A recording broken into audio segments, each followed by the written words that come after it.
Hi guys, तो आप लोगों ने देखा होगा डीसीबी बैंक करके स्टॉक है, वो बहुत ही अच्छा स्ट्रॉन्ग प्राइस परफॉर्मेंस दिखा रहा है, अराउंड 15% ऊपर है।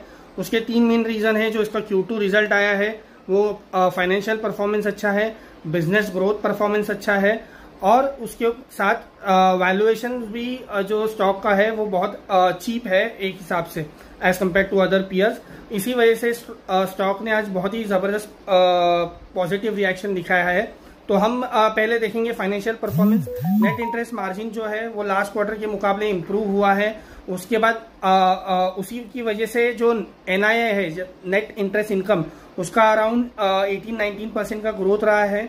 फिर ऑपरेटिंग प्रॉफिट है वो भी 17% से ग्रो हुआ है और जो नेट प्रॉफिट है वो भी अराउंड 18% से ग्रो हुआ है, net profit for the bank.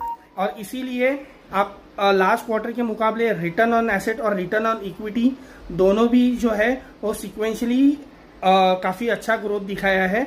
इसीलिए ओवरऑल फाइनेंशियल परफॉर्मेंस बैंक का अच्छा रहा है। उसके बाद अगर ग्रोथ देखेंगे तो लोन ग्रोथ 19.1% है YOY और डिपॉजिट ग्रोथ है 18.8% YOY।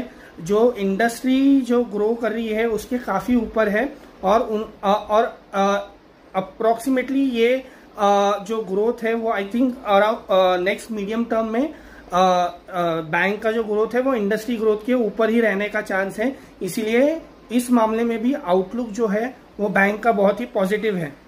उसके बाद एसेट क्वालिटी जो जिसकी वजह से बैंक काफी अंडर परफॉर्म किया है लास्ट कुछ सालों से, लेकिन अब asset quality performance last quarter में जो मतलब Q2 का क्वार्टर है वो काफी इंप्रूव हुआ है। स्लिपेजेस कम हुए हैं, क्रेडिट कॉस्ट कम हुआ है, तो इसमें भी एक बॉटमिंग आउट दिखाई दे रहा है। एंड मीडियम टर्म जो उसका एसेट क्वालिटी यानी कि NPA रेशियोज और फ्रेश NPAs जो है उसका नॉर्मलाइजेशन होने का चांस काफी हाई है और इसीलिए ये भी एक ओवरऑल बैंक के लिए पॉजिटिव है।